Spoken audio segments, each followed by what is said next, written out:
Pop Kern's exclusive sponsor is 1933 Speakeasy Bar and Grill.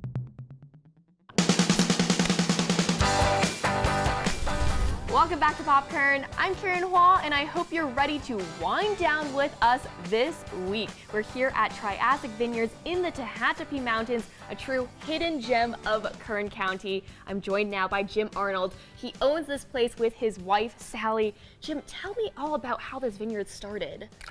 Well, it was planted in 2008 by Chuck McCulloch, who is a geologist. What's unique about the Triassic soil, it goes back 220 million years ago when dinosaurs and jungles were roaming the earth. These two hills behind us surfaced, and this soil that's on these hills have eroded down. This soil here is from the Triassic period, and there's some kind of nutrients that are in that soil that also help the vines. Well, I'm very excited to see all this rich soil, this richness in the culture here. Let's go explore. Okay. We have 7 acres of grapes. Of grapes? And we have 4 varietals. We have a Viognier. They're green grapes that make white wine. Shall we take a look? This is our Viognier grape, and it's going through veraison. Veraison is part of the transition between a berry or ripening of the grape. You'll be surprised. Take. We're up in the mountains. 4,000 feet. We're closer to the sun. And for our grapes, it toughens the skin. The thick skins bring out a darker color, and it's really prevalent in our red wines. Wow. But it also brings out some taste of the from the skins that you don't get from grapes that are grown at a lower elevation. And the temperature drops at nighttime. And yes. Those temperature drop is really good for grapes because it's like taking the grapes off the vine and putting them in a refrigerator so they can be preserved. What are we seeing here? Well, now we're in our red grapes. This is our Tempranillo. And within about another week or so, they'll be all purple and they'll be closer to harvest. Beautiful. And they also are still a little bit tart. I have to try one of these. All right. Ooh! That's a good sign. It means there's going to be more juice for the wine. Well, now we're in our Zinfandel section, and I would say our Zinfandel is probably our flagship wine because we've gotten 2 double gold medals from the San Francisco Chronicle Wine Competition. Impressive. And our Zinfandel really has some unique characteristics because the dark color that, as I mentioned earlier, with the thick skins. And so the name of the wine, like Chardonnay, is essentially just the name of the grape. Isn't that right? Correct. It all makes sense now. Well, I'm very excited to actually try these wines. All right. Let's head back inside.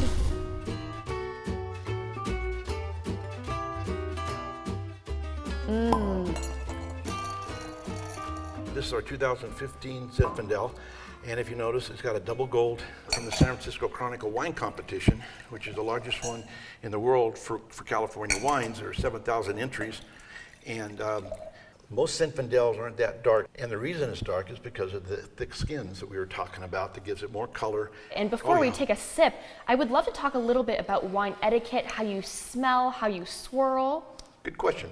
You swirl it around to let the wine open up, and normally we'll smell some kind of, there might be plum, might be raspberry. Very fruity. Very fruity, maybe a little peppery. Peppery? Yeah.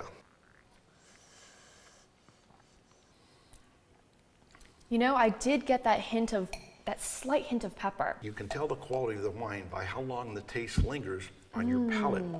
And when it's a good quality wine, you don't have to keep sipping it to have that experience. It's also very good when you're pairing foods with it without having to take a sip right after you have the bite of the food. I never knew that. Yeah. And so what food pairs well with this wine here? The steak, red meats, probably a cheddar cheese. This is the white wine that we talked about. Yes. The Viognier. This is a perfect afternoon wine. On the nose, you'll be met with notes of sweet honeysuckle, juicy white peaches, mild lemon zest, and a touch of guava. It's funny you mentioned the peaches and the guava because immediately when I smelled it, those were the first notes that hit me. Yes, but not sweet. And what pairs well with these wines here, these white wines? This fish, chicken goes very well. This also can go with a milder cheese. Okay. And what else? Apples, grapes.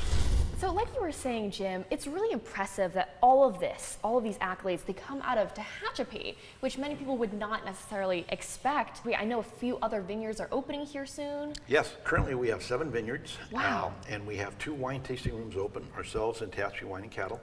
We have 2 more under construction. And so within a couple of months, we'll now have 4 wine tasting rooms. And we're also in the process of getting our AVA, American Viticultural Area, because right now, all we can say is California.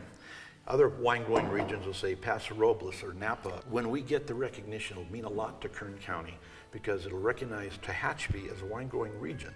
It's going to bring revenue to Kern County that oftentimes might be going to Paso Robles or other places to get good wines. Well, nothing to whine about there. Good one. Well, Jim, thank you so much for showing us around today for these beautiful wines that were so delicious. My pleasure, and thanks for coming, and hope we see you soon. Yes, of course. Thank you all so much for joining us this week for Pop Kern. I'll catch you back here next Friday at noon.